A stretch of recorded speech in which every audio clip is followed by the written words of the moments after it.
En la escuela de una aldea de India, el maestro repasaba el Ramayana, la leyenda de Rama. Casi todos los niños estaban dormitando.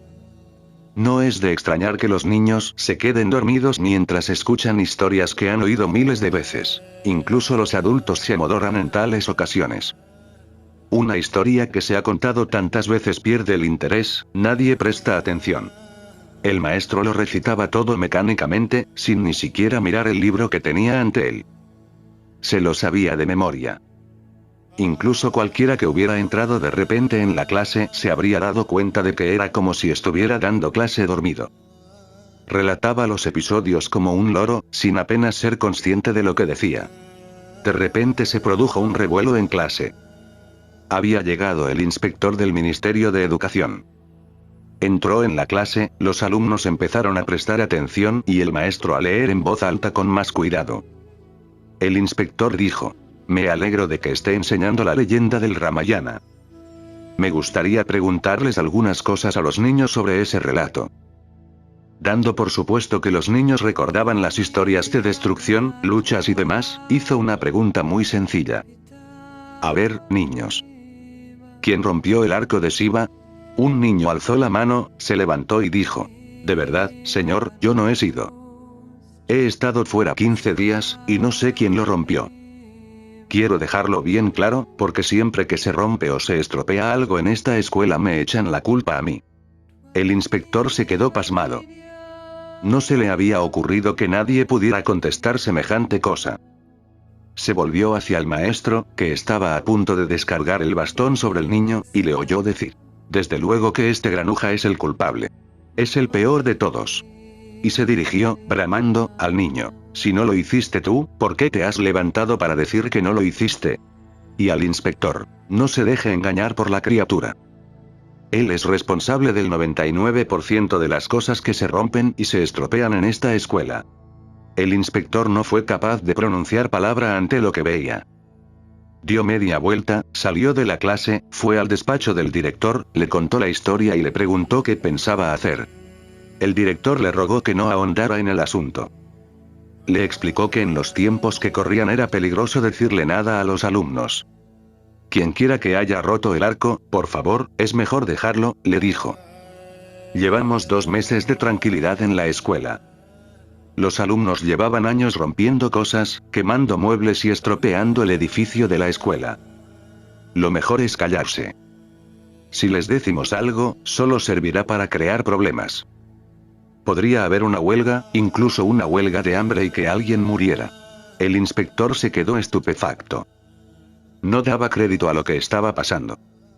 Fue a ver al presidente del comité del colegio y le contó lo ocurrido, que estaban enseñando el Ramayana, que un chico había dicho que él no había roto el arco de Shiva, que el maestro había dicho que el chico debía ser el culpable, que el director le había rogado que olvidara el asunto sin importarle quién fuera el responsable, alegando que era una imprudencia ahondar en él y que había un temor constante a las huelgas y a toda clase de problemas. Le preguntó al presidente: "¿Cómo explica esta situación?". El presidente respondió que pensaba que el director tenía una actitud prudente. Además, añadió: "No se preocupe por el culpable. Quienquiera que rompiera el arco, el comité se encargará de repararlo. Mejor repararlo que meternos en más líos". ¿Qué nos demuestra esta historia? No hay nada realmente nuevo en ella. Simplemente muestra una debilidad humana muy extendida. La gente quiere demostrar que sabe, incluso sobre cosas que no conoce en absoluto. Ninguno de ellos sabía quién había roto el arco de Shiva y lo que significaba. ¿No habrían salido mejor parados si hubieran admitido su ignorancia y hubieran preguntado? Pero nadie está dispuesto a reconocer su ignorancia. Esta ha sido la mayor desgracia en la historia de la humanidad. Nadie tiene el valor de decir no sé respecto a ningún asunto de la vida. Esta falta de valor es suicida, y con ella se desperdicia la vida. Debido al falso presupuesto de que sabemos, las respuestas que damos son tan ridículas como las que dieron en esa escuela, tanto el chico como el maestro, el director y el presidente del comité. Si intentamos responder sin saber, solo conseguimos quedar en ridículo. Quizá la pregunta sobre quién rompió o dejó de romper el arco de Shiva no tenga gran importancia en la vida de nadie, pero las cuestiones que sí tienen un sentido profundo en la vida, que decidirán si la vida es hermosa o fea, sana o insana, cuestiones de las que depende la dirección que tome nuestra vida, también fingimos conocerlas, pero nuestras respuestas nos dejan en ridículo. La vida de cada persona demuestra que no sabemos nada de la vida. En otro caso, ¿cómo es posible que haya tanto fracaso, tanta desesperación y desdicha, tanta angustia?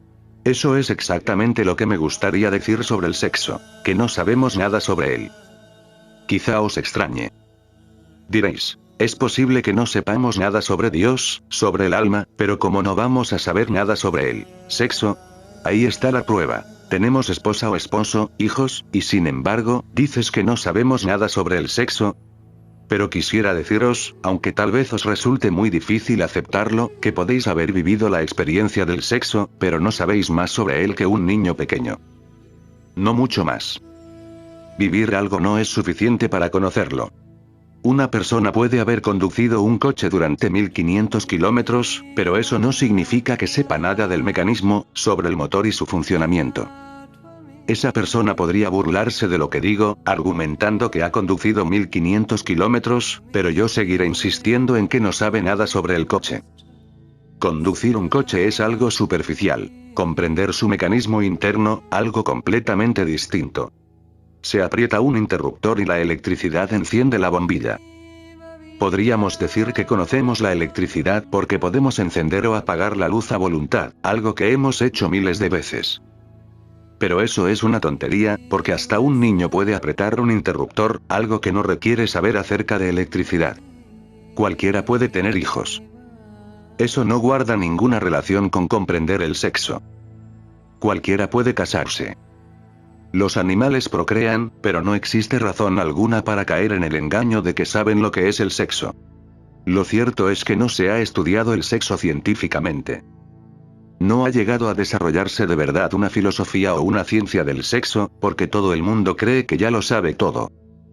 Nadie ha comprendido la necesidad de estudios sobre el sexo, de una ciencia del sexo. Una gran desgracia para la humanidad. El día en que exista plenamente una ciencia del sexo, un sistema completo de pensamiento sobre el sexo, seremos capaces de crear una nueva raza de seres humanos. Entonces no habrá necesidad de traer al mundo seres humanos feos y lisiados, no habrá necesidad de seres humanos enfermos, débiles, torpes y tristes, de niños llenos de sentimientos de culpa y pecado. Pero no sabemos nada de esto. Sabemos encender y apagar la luz, y a partir de eso hemos llegado a la conclusión de que lo sabemos todo sobre la electricidad. Incluso al final de toda una vida, lo único que sabemos sobre el sexo es cómo saber encender y apagar la luz. Pero como tenemos la falsa idea de que lo sabemos todo, no existe posibilidad de investigar, de descubrir, de pensar, de reflexionar sobre el sexo. Cuando todo el mundo lo sabe todo sobre algo, ¿qué necesidad hay de reflexionar? Ni lo discutimos entre nosotros ni le dedicamos un solo pensamiento. No existe un misterio, un secreto, un fenómeno más profundo en la vida que el sexo. No hemos conocido el átomo hasta hace poco, y el mundo ha conocido una tremenda revolución. El día que logremos conocer el átomo del sexo, la raza humana entrará en una nueva era de sabiduría. Es imposible predecir las repercusiones, la magnitud de las alturas que alcanzaremos cuando comprendamos el proceso y la técnica de crear conciencia. Pero hay algo seguro, la energía sexual y su proceso son lo más misterioso, lo más profundo y único en el mundo, y no decimos nada sobre ello. Algo tan valioso y único también es tabú. Las personas viven notoriamente lo relativo al sexo durante toda su vida, y al final no saben ni siquiera en qué consiste el sexo. Por eso, cuando dije que mediante el sexo se experimenta la ausencia del ego y del pensamiento, muchos no quedaron convencidos. Pensaban que era imposible. Pero al cabo del tiempo un amigo me dijo, nunca lo había pensado, pero ha ocurrido lo que tú decías. Una mujer vino a verme y me dijo, yo nunca he experimentado eso. Cuando hablaste sobre ello, recordé que sí, que la mente se queda en silencio y tranquila, pero nunca he sentido la ausencia del ego ni ninguna otra experiencia profunda de ese tipo. Es posible que mis palabras también hayan despertado preguntas en la mente de otras personas, y es conveniente explicar con más detalle varios puntos. En primer lugar, una persona no nace con el conocimiento de toda la ciencia del sexo. Quizá unas cuantas personas, muy pocas en la Tierra, las que han retenido las experiencias de muchas vidas anteriores, sean capaces de comprender plenamente el arte, el proceso y la ciencia del sexo. Ellas son quienes alcanzan el verdadero celibato, porque cuando una persona llega a saber todo lo relacionado con el sexo le resulta inútil. Tal persona lo supera, lo trasciende. Pero no se han dicho muchas cosas con claridad a este respecto. Una cosa, la primera que debemos tener muy clara, es que hay que olvidar el espejismo de que por el simple hecho de nacer ya se sabe qué es el sexo, qué es hacer el amor. No, no se sabe. Y por esta ignorancia, la vida de todos queda enredada en el sexo hasta la muerte. He dicho antes que los animales tienen una época fija para copular, una época de celo, y que los humanos no. ¿Por qué? Quizás se deba a que los animales son capaces de internarse más en las profundidades del sexo. Los humanos ni siquiera son capaces de eso. Quienes han realizado investigaciones sobre el sexo, quienes han penetrado en sus profundidades y han recogido muchas experiencias, han llegado a la conclusión de que si un orgasmo dura 1 minuto, una persona querrá hacer el amor al día siguiente, pero que si se puede prolongar hasta 3 minutos, ni siquiera pensará en el sexo durante una semana. Han observado que si se puede prolongar hasta 7 minutos ese estado orgásmico, esa liberación del ego y del tiempo, la persona se sentirá tan libre del sexo que ni siquiera pensará en él durante los 3 meses siguientes. Y si se puede prolongar hasta 3 horas, se habrá librado del sexo para siempre y no volverá a desearlo. Pero la experiencia suele durar un momento. Resulta difícil imaginar un orgasmo de 3 horas. Sin embargo, os digo que si una persona puede permanecer en el estado en que se encuentra mientras hace el amor, permanecer en la ausencia del ego, sumergida en ese estado durante 3 horas, un solo acto sexual es suficiente para liberarla del sexo para el resto de su vida. Produce tal satisfacción, tal experiencia de dicha, tal atención, que dura toda la vida. Tras ese único acto sexual se puede acceder al verdadero celibato. Pero nunca alcanzamos el celibato, ni siquiera tras toda una vida de placer sexual. Llegamos a la madurez, al final de nuestra vida, pero nunca nos libramos del deseo sexual, de la pasión sexual. ¿A qué se debe? A que no hemos comprendido el arte y la ciencia del sexo. Nadie nos lo ha explicado, ni nosotros hemos pensado, reflexionado ni discutido sobre ello. En nuestra vida, nadie con experiencia nos ha invitado a dialogar sobre el asunto, nadie nos ha invitado a intercambiar ideas al respecto. Nos encontramos en una situación incluso peor que la de los animales. Quizá dudéis de que una experiencia que suele durar un momento se prolongue hasta 3 horas. Voy a ofreceros ciertas claves. Si prestáis atención, os facilitará el viaje hacia el celibato. Cuanto más rápidamente se respira durante el acto sexual, menos se prolonga. Cuanto más pausada y relajadamente se respira, más se prolonga el acto. Si conseguís respirar de una forma completamente relajada, la duración del acto puede prolongarse indefinidamente, y cuanto más dura el acto sexual, más en contacto se está con los elementos de la supraconsciencia, la ausencia del ego y del tiempo. La respiración debe ser muy relajada. A medida que se relaja, empezarán a desvelarse nuevos significados y profundidades, aparecerá una nueva comprensión. Otra cosa que debéis recordar: si durante el acto sexual la atención está centrada entre los ojos, donde, según el yoga, se encuentra el centro del tercer ojo, la duración del acto sexual puede prolongarse hasta 3 horas. Y semejante experiencia puede hacer que la persona abrace el celibato, no solo en esta vida sino en la siguiente. Una mujer me escribió para preguntarme: ¿usted no está casado, es célibe? ¿Eso significa que tampoco ha vivido la experiencia de la superconsciencia? Si esta mujer se encuentra aquí, quisiera decirle que ni yo ni nadie puede pasar a la etapa del celibato sin la experiencia del sexo. También quisiera decirle que la experiencia puede ser de esta vida o de una vida anterior. Abrazar el celibato desde el nacimiento solo puede conseguirse a partir de una profunda unión en el coito y en las vidas anteriores. No existe otro camino. Si se ha vivido una profunda experiencia del sexo en una vida anterior, esa persona nacerá liberada del sexo en esta vida. No le preocupará el sexo, ni siquiera en la imaginación. Por el contrario, esa persona se sorprenderá ante la conducta de los demás con el sexo, se quedará perpleja ante la obsesión de los demás con el sexo. Aún más. Tendrá que hacer un esfuerzo consciente para distinguir, para diferenciar a un hombre de una mujer. Quien piense que se puede ser célibe nato sin una experiencia profunda del sexo, se equivoca. Esa persona se volverá loca, pero no será célibe. Quienes intentan imponerse el celibato solo consiguen volverse locos, sin llegar a ninguna parte. El celibato no puede imponerse, evoluciona a partir de la vivencia del sexo. Es el resultado de una experiencia profunda, la experiencia del sexo. Si se puede vivir aunque sea una sola vez, la persona se libera del sexo para el interminable viaje de todas las reencarnaciones. Hasta ahora he hablado de dos factores para alcanzar esa profunda experiencia. Una respiración relajada, tan relajada como si no existiera, y la atención en el tercer ojo, el punto intermedio entre los ojos. Cuanto más se centre la atención en ese punto, el acto sexual será más profundo, y la duración del acto aumentará en proporción a lo relajado de la respiración. Y entonces os daréis cuenta de que no sentís atracción hacia el acto sexual como tal, sino hacia la iluminación, hacia la superconsciencia. Si podéis vislumbrarlo un momento, si la luz brilla un segundo y reconocéis el camino que estaba oculto en la oscuridad, podréis emprender fácilmente ese camino. Hay un hombre sentado en una habitación sucia, lúgubre, con el aire viciado, hediondo. Las paredes están agrietadas y manchadas. Pero consigue levantarse y abrir la ventana. Junto a la ventana de la sucia habitación ve el cielo limpio en el horizonte. Ve el sol, los pájaros volando.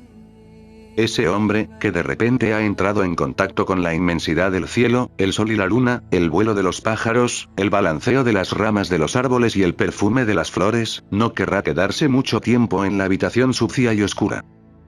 Saldrá muy pronto de allí, al cielo abierto. De igual modo, el día en que apenas vislumbréis el samadhi, la ausencia de la mente en el sexo, por fugaz que sea el momento, dejarán de atraeros las paredes sucias y oscuras que rodean al sexo y saldréis de allí muy pronto. Hemos de comprender que la mayoría de nosotros nace en una casa sucia y oscura, y es desde los límites de esa casa desde donde debemos experimentar parte de lo que se encuentra más allá de sus paredes. Entonces podremos olvidarnos de esa casa y salir a cielo abierto. Pero una persona que no abre la ventana, que cierra los ojos y se limita a sentarse en un rincón y a decir, no quiero saber nada de esta sucia casa, no puede cambiar la situación. Tanto si la ve como si no, la persona está en esa casa sucia y allí se quedará. A quien llamáis célibe, quien se ha impuesto el celibato, está tan aprisionado en la casa del sexo como cualquier otra persona. La única diferencia entre una persona así y vosotros consiste en que esa persona cierra los ojos, mientras que vosotros los abrís. Lo que vosotros hacéis abiertamente, esa persona lo hace en secreto. Lo que vosotros hacéis físicamente, esa persona lo hace mentalmente. No existe ninguna otra diferencia. Por eso os aconsejo que no os opongáis al sexo y que intentéis comprenderlo, vivirlo, y otorgarle un lugar sagrado en vuestra vida. Ya hemos hablado de dos directrices. La tercera es el estado mental con el que se aborda el sexo. Habría que abordar el sexo como cuando nos aproximamos a un santuario, porque en el momento de hacer el amor es cuando más cercanos estamos a la existencia. A través del sexo la existencia puede crear y alumbrar nueva vida. En la experiencia sexual estamos más cercanos al Creador. Nos convertimos en la vía por la que llega una nueva vida, en dadores de vida. ¿Por qué? Porque el estado en el que nos encontramos durante el acto sexual es el más cercano a la creación misma. Si abordamos el sexo con un sentido de lo sagrado, como una oración, vislumbraremos lo divino. Pero abordamos el sexo con odio, con hostilidad, con una actitud condenatoria. Eso crea una barrera y no conseguimos experimentar lo divino. Aproximaos al sexo como quien se aproxima a un templo, a un santuario. Considera a tu mujer una diosa. Considera a tu marido un dios. Y jamás te aproximes al sexo con dureza, con odio, con celos, con irritación, en momentos de angustia. Lo que realmente ocurre es justo lo contrario. Cuanto más abatidos y preocupados estamos, cuanto más enfadados, desesperados y angustiados estamos, más nos acercamos al sexo. Una persona alegre no va en busca del sexo, pero una persona triste sí, porque lo ve como una oportunidad de escapar de la infelicidad. Pero recordad que si os acercáis al sexo con tristeza, con preocupación, con amargura, con irritación y conflictos, jamás tendréis la profunda experiencia que ansían vuestras almas, no vislumbraréis en él la supraconsciencia. Pero esto es lo que ocurre cuando se adopta la actitud opuesta.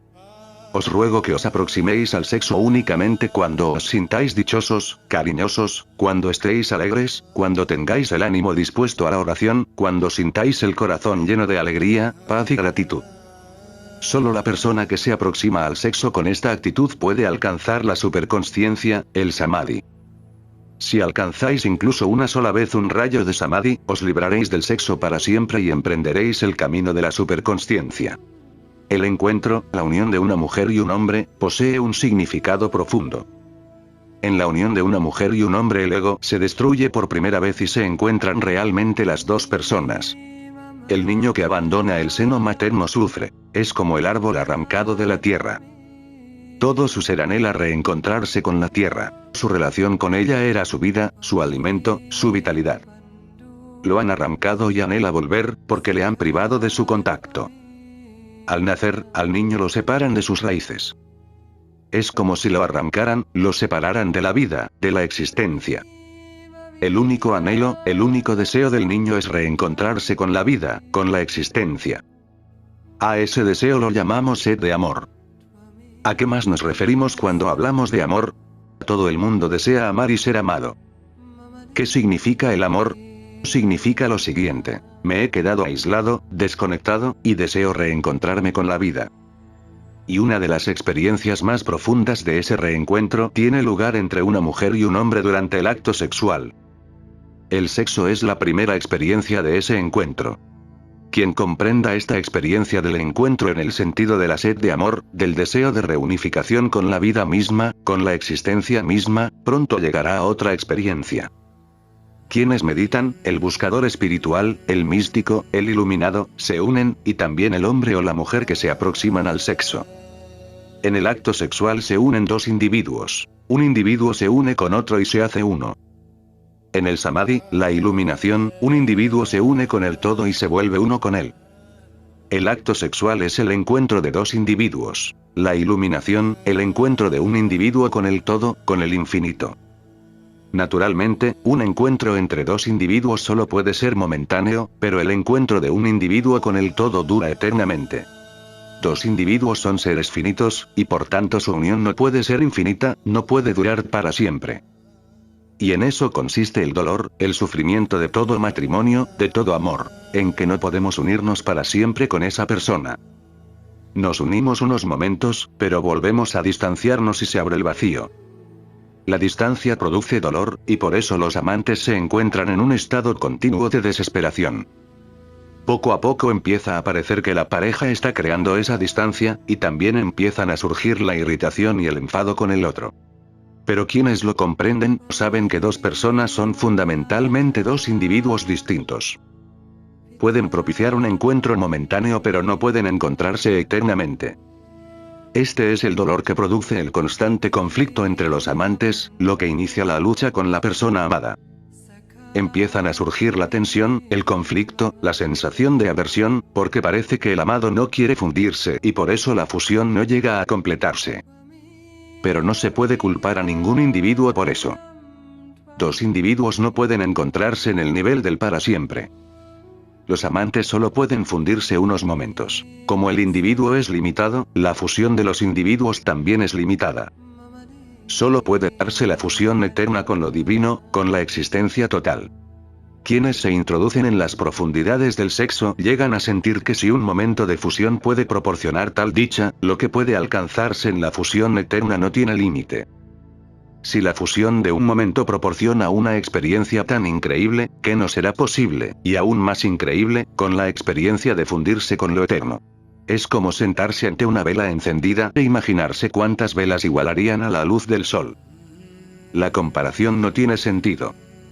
La luz de una sola vela es muy pequeña y el sol inmenso.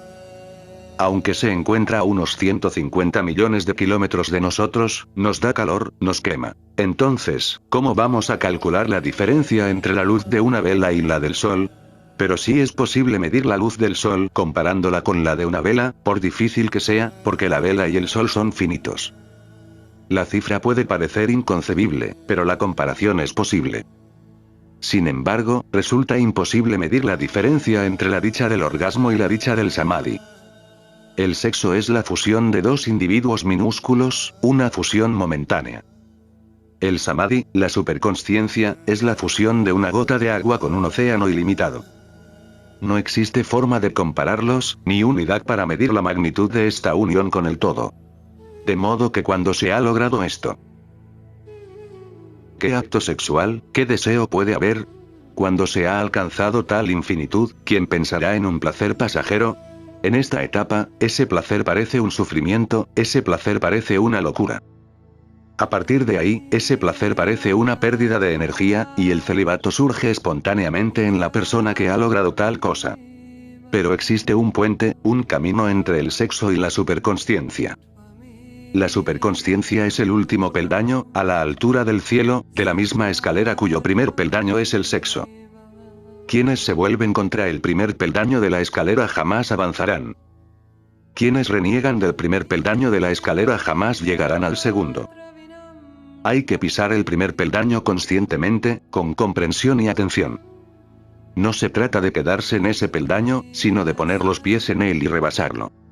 Pero ha ocurrido un extraño accidente con la raza humana. Como ya he dicho, se ha vuelto contra el primer peldaño, y sin embargo, quiere llegar al último. Sin llegar al primero, sin conocer la luz de la vela, desea el resplandor del sol, algo imposible. Tenemos que aprender a comprender la tenue luz de la vela que nos otorga a la naturaleza, una luz que vive un momento y después la apaga una leve brisa, para desear realmente el sol. Entonces pueden empezar de verdad los pasos que llevan hasta el sol. Entonces se sienten el ansia y la insatisfacción, y el deseo y el anhelo del sol nacen de verdad en nosotros. A partir de una pequeña experiencia con la música, se puede avanzar hacia la música definitiva. A partir de la experiencia de una pequeña luz, se puede avanzar hacia la luz infinita, y conocer una gota es el primer paso hacia el conocimiento de todo el océano. El conocimiento de un átomo minúsculo nos revela la energía de la materia, pero aunque la naturaleza nos ha dotado de diminutos átomos de sexo en forma de energía sexual, no reconocemos y exploramos esa energía. En cierto modo, vivimos con los ojos cerrados ante ella, de espaldas a ella. No aceptamos por completo la energía sexual en nuestro corazón. No conocemos una alquimia que nos permita vivirla y entrar en sus profundidades dichosas. Como ya os he dicho, el día en que la humanidad llegue a conocer esa alquimia, podrá alumbrar una nueva clase de ser humano. En este contexto, el hombre y la mujer son dos polos opuestos, el polo positivo y el polo negativo de la energía. El encuentro correcto de esos dos polos completa un circuito y es una especie de armonía, o de melodía. Si el acto sexual dura lo suficiente, en tiempo e intensidad, y una pareja formada por un hombre y una mujer puede prolongar el acto sexual durante más de media hora, aparece un halo de luz a su alrededor. Cuando la electricidad corporal de los dos coincide profunda y totalmente, se ve un destello de luz alrededor de la pareja en medio de la oscuridad. Varios destacados investigadores han realizado su trabajo en este campo e incluso han hecho fotografías. La pareja que llega a la experiencia de ese halo eléctrico trasciende el sexo para siempre. Pero no es esta vuestra experiencia, de modo que lo que he dicho os parece extraño. Si no es esta vuestra experiencia, eso solo significa una cosa, que deberíais volver a reflexionar, a pensar en ello desde el principio, comenzar vuestra vida de nuevo, al menos la vida sexual, como se empieza con el alfabeto. Mi experiencia y mi opinión sobre la comprensión de este asunto, sobre la vida consciente, es que un Mahavira, un Buda, un Jesucristo o un Krishna no nacen por casualidad. Su nacimiento es el resultado de la unión total de dos personas. Cuanto más profunda la unión, más increíble y extraordinaria la descendencia. Cuanto más superficial y más incompleta es la unión, peor y más oprimida la descendencia. Hoy en día la raza humana está degenerando. Algunos culpan al deterioro de los patrones morales, mientras que otros lo atribuyen a los efectos de una época de oscuridad, pero no tiene ningún sentido. Es falso, absurdo. Solo existe una diferencia: ha decaído la calidad del sexo. El sexo ha perdido su carácter sagrado, su comprensión científica, su sencillez y naturalidad. El sexo ha degenerado, se ha convertido en algo forzado, en una pesadilla. Ha dado un giro casi violento. Ya no es un acto amoroso, un acto sagrado y pacífico, un acto de meditación. Y debido a esto, la humanidad seguirá degenerando. Si un escultor hace una estatua estando borracho, ¿pensáis que puede crear una hermosa obra de arte? Si un bailarín está rabioso, en un estado mental de inquietud y preocupación, ¿pensáis que puede actuar con inspiración? La calidad de cuanto hacemos depende del estado mental en que nos encontremos. En este sentido, el sexo ha sido el aspecto de nuestra vida que más hemos descuidado. Y lo más increíble es que se trata del fenómeno del que depende la procreación, mediante la cual llegan a este mundo otros niños, otras almas. Quizá no seáis conscientes de que el sexo únicamente brinda una situación en la que, si todo lo demás es adecuado, se genera un alma. Vosotros solo brindáis la ocasión. No le dais vida a un niño, solo proporcionáis la ocasión de que un niño llegue al seno materno. Dependiendo de la calidad y lo adecuado de esa ocasión, hace su aparición un alma. Si la ocasión es mala, enfermiza, si en el momento del acto sexual estabais enfadados, os sentíais culpables o angustiados, el alma que decide entrar en el seno materno procederá del mismo nivel de consciencia. No puede pertenecer a un nivel superior. Para propiciar la llegada de un alma superior, también deben poseer una cualidad superior las circunstancias. Solo entonces pueden nacer las almas superiores, solo entonces puede alcanzarse el nivel supremo de la consciencia humana. Por eso digo que el día en que la humanidad conozca perfectamente la ciencia del sexo, el arte del sexo, el día en que seamos capaces de transmitir esa ciencia, ese arte, a jóvenes y viejos, podremos dar a luz un nuevo ser humano. Se puede crear a un niño así, un mundo así. Hasta que seamos capaces de crear tal mundo, no habrá paz en el mundo.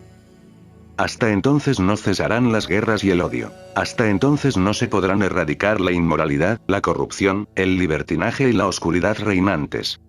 A pesar de la propaganda de los políticos, no cesarán las guerras, no se aliviarán las tensiones, no desaparecerán la envidia y la violencia. Han pasado muchos años, 10.000 años de Mesías, profetas y santos en contra de la guerra, la violencia, la ira, pero nadie les ha hecho caso. Por el contrario, hemos seguido asesinando, crucificando a quienes predicaban el amor, la no violencia, la compasión. Ese ha sido el resultado de sus enseñanzas. Gandhi nos enseñó a ejercer la no violencia, a amar, a vivir en armonía, y le respondimos con balas. Tal fue el resultado de sus enseñanzas. Todos los grandes hombres, las almas nobles de la humanidad, han fracasado. Deberíamos comprenderlo. No han logrado nada. No han prevalecido ninguno de los ideales y valores que defendían. Todos sus valores han sido derrotados, no han conseguido nada. Hasta el más noble de los profetas ha fracasado, ha perecido, y los seres humanos se internan cada día más en la oscuridad, en los infiernos. ¿Acaso no demuestra esto que existe un error básico en sus enseñanzas? Una persona es nerviosa porque fue concebida con nerviosismo. Tal persona conlleva el germen del nerviosismo, lleva en lo más profundo de su ser el mal del nerviosismo. Nada más nacer, esa persona está nerviosa, sufre, y siente dolor. El mapa de su vida se ha formado en el momento de su concepción. Con esa persona, nada lograrán ni los Budas, ni los Mahaviras, ni los Jesucristos ni los Krishnas. Por una cuestión de delicadeza y educación no podemos decirlo abiertamente, eso es otra historia, pero lo cierto es que todos han fracasado. La raza humana se ha hecho más inhumana día a día. A pesar de tanta enseñanza sobre la no violencia, el amor y la paz, la única señal de nuestro avance es haber pasado del puñal a la bomba de hidrógeno. ¿Podemos decir que esto supone que ha triunfado la no violencia? Matamos a varios millones de personas durante la Primera Guerra Mundial, y a continuación, en una época en la que se hablaba de paz y amor, murieron muchos millones de personas más en la Segunda Guerra Mundial. Y a continuación, desde Bertrand Russell hasta el Mahatma Gandhi, todos han rogado por la paz y nos estamos preparando para una Tercera Guerra Mundial. Y las guerras anteriores parecerán un juego de niños en comparación con la que está por venir.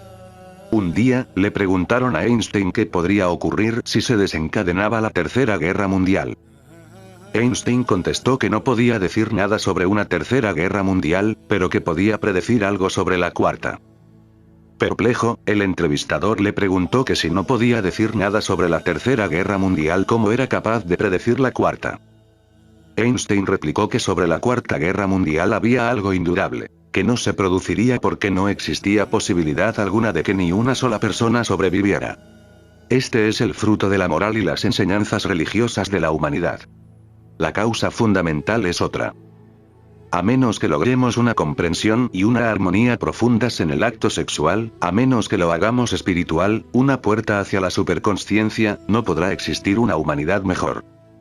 A menos que esto ocurra, la humanidad empeorará cada día más, porque los niños de hoy en día tendrán hijos peores que ellos. La calidad de cada generación empeorará más y más. Esto es cierto, al menos esto sí se puede predecir. Pero ya hemos llegado a un nivel tan bajo que, probablemente, ya no se puede descender más. El mundo entero ya casi se ha convertido en un enorme manicomio.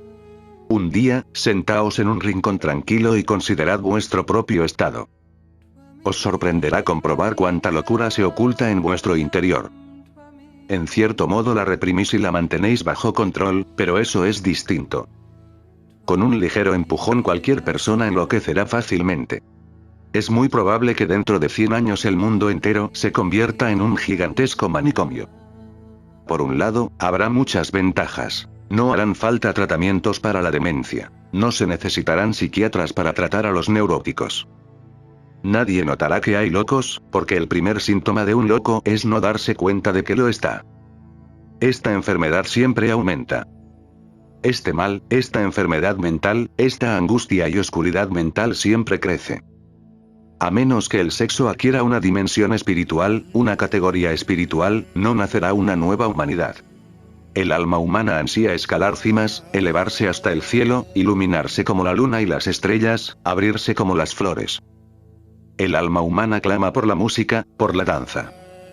Pero el hombre da vueltas sin cesar como un buey uncido al yugo y acaba su vida así, es incapaz de escapar del yugo. ¿Cuál es la causa?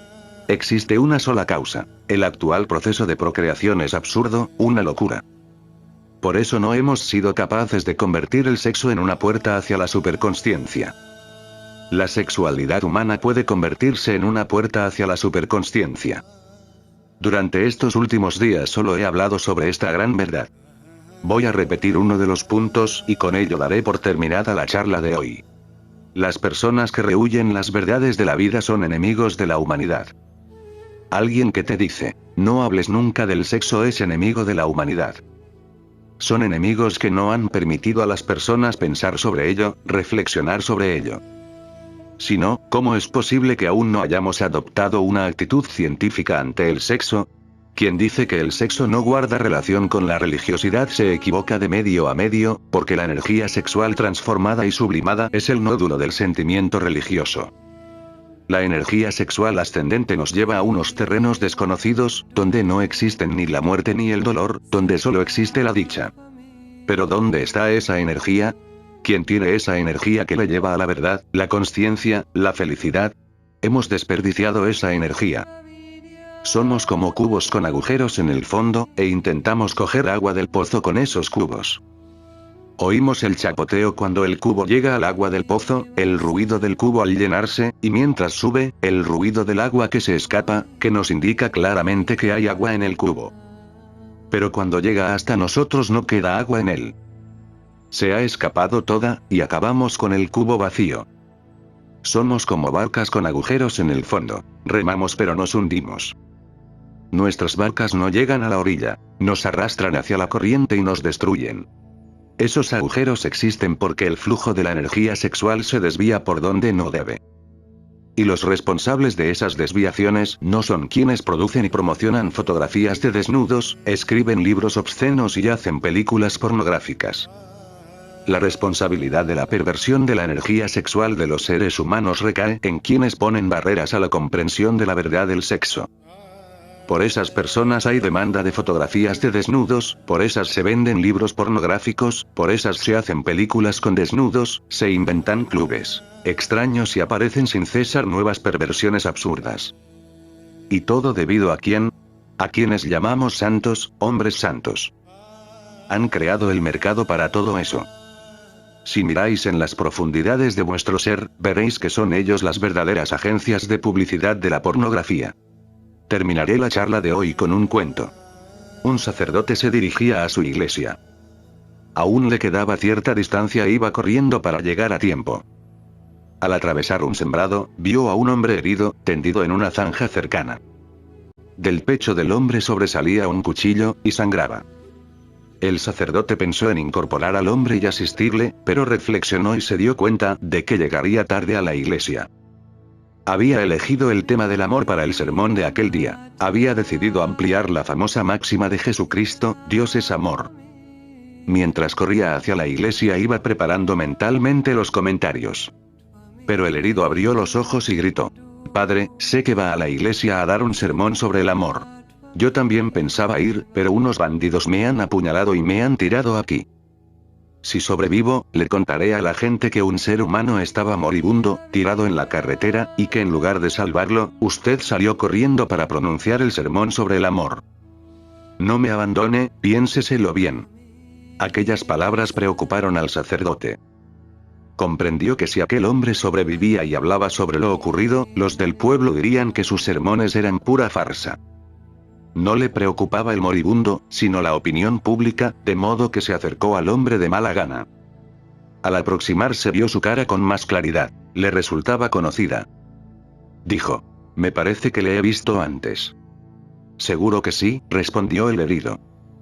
«Soy Satanás, y tengo relaciones muy antiguas con los sacerdotes y los dirigentes religiosos. Si no le resulto conocido a usted, ¿a quién si no?». De repente, el sacerdote lo recordó con toda claridad. Tenía una representación suya en la iglesia. Retrocedió. Dijo: «No puedo salvarte. Es mejor que mueras. Eres Satanás. Siempre te hemos querido ver muerto y más vale que mueras. ¿Por qué habría de intentar salvarte? Incluso tocarte es pecado. Me voy. El día en que yo muera, se te acabó el negocio», dijo entre risas Satanás. «No puedes existir sin mí. Eres quien eres porque yo estoy vivo. Yo soy el fundamento de tu profesión. Más te vale salvarme, porque si muero todos los sacerdotes y pastores de la iglesia perderán su trabajo. Desapareceréis. Y el mundo mejorará y ya no os necesitará nadie». El sacerdote reflexionó unos segundos y comprendió que Satanás había dicho una gran verdad. Cogió inmediatamente al moribundo Satanás sobre sus hombros y dijo: «Mi querido Satanás, no te preocupes. Voy a llevarte al hospital para que te atiendan. Te pondrás bien enseguida. No te mueras, por favor. Tienes razón. Si te mueres, nos quedaremos sin trabajo». Quizá no podáis concebir que Satanás sea la raíz misma de la profesión sacerdotal, y aún más, que el sacerdote se encuentre tras la obra de Satanás, tras la profesión de Satanás, tras la explotación del sexo en el mundo entero. Tras todo lo que hay en este mundo acecha la explotación del sexo. ¿No vemos que los sacerdotes están detrás de todo eso, que el sexo atrae cada día más porque los sacerdotes lo condenan, que los seres humanos son cada día más lujuriosos e indulgentes debido a que los sacerdotes exigen sin cesar la represión del sexo? Cuanto más prohíben los sacerdotes el sexo, cuanto más nos piden que ni siquiera pensemos en él, más misterioso nos resulta. Y nos encontramos impotentes, sin poder hacer nada al respecto. Lo que hace falta es saber más sobre el sexo. El conocimiento es poder, y conocer el sexo puede convertirse en un gran poder. No es bueno vivir en la ignorancia, y aún menos vivir en la ignorancia del sexo. No pasa nada si no vamos a la luna. No existe ninguna necesidad real de hacerlo. La humanidad no obtendrá grandes beneficios si llega a la luna. Tampoco es necesario llegar a las profundidades insondables del océano, donde no penetra la luz. Llegar allí no reportará ningún bien a la humanidad. Tampoco es necesario que conozcamos y fisionemos el átomo. Pero sí que hay algo absolutamente necesario, algo fundamental, y es que lleguemos a conocer y comprender el sexo para que nazca una nueva humanidad. Os he hablado de estos asuntos durante los últimos días y mañana contestaré a vuestras preguntas. Escribid y plantead preguntas honradas, porque esto no trata sobre Dios y el alma ni la clase de preguntas que planteáis sobre esas cosas. Trata sobre la vida, y si planteáis preguntas directas y honradas, podremos profundizar más en el asunto.